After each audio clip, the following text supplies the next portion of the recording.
अगर हम अपने जीवन की रूपरेखा को देखें तो एक नाखुशी हमें अपने भीतर झलकती है। ये नाखुशी को भी अगर हम इसके एक परत को खोल के देखें तो हम देखेंगे कि जब हम मन के अधीन होते हैं, मन जब हमें पास्ट में ले जाता है, वहाँ से हम ये बातें लेके आते हैं कि मेरे जीवन में ये नहीं होना चाहिए था, काश ऐसा हो जाता है तो आज मेरा जीवन ही कुछ और होता, मुझसे बहुत बड़ी गलती हो गई, अब मेरी किस्मत खराब थी जो मेरे साथ ये हो गया। और वहीं हम फ्यूचर में भी इनसिक्योरिटी को और फियर को लेके चलते हैं कि काश ऐसा ना हो जाए, काश अगर ऐसा हो गया तो फिर मेरा क्या होगा।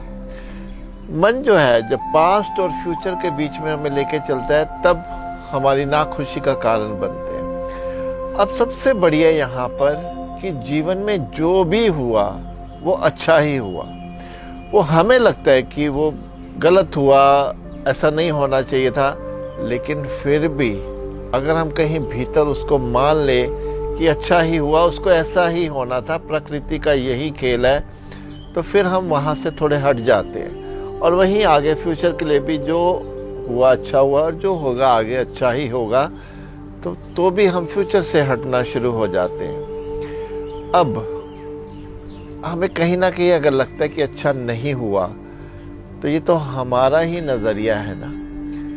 ईश्वर के खेल को तो हम नहीं जान पाते। हो सकता है कि हम जिन चीज़ों को कह रहे हैं कि ऐसा नहीं होना चाहिए था, अगर वैसा हो जाता जैसे हम चाहते हैं तो वो हमारे लिए ही सूटेबल नहीं होता,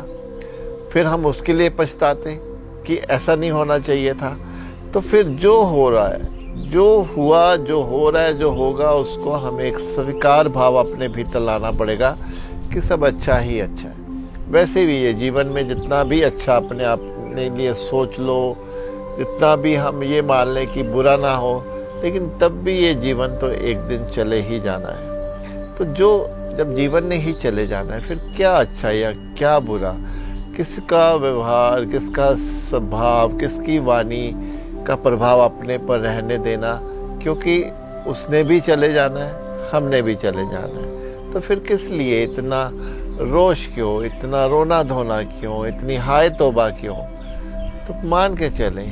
कि जो हो रहा है अच्छा हो रहा है, जो हुआ अच्छा हुआ और जो होगा अच्छा ही होगा। अगर हम ये जीवन में चलते हैं तो यकीन मानिए हम सही मायने में अध्यात्म के रास्ते पर अपना सफ़र शुरू कर रहे हैं।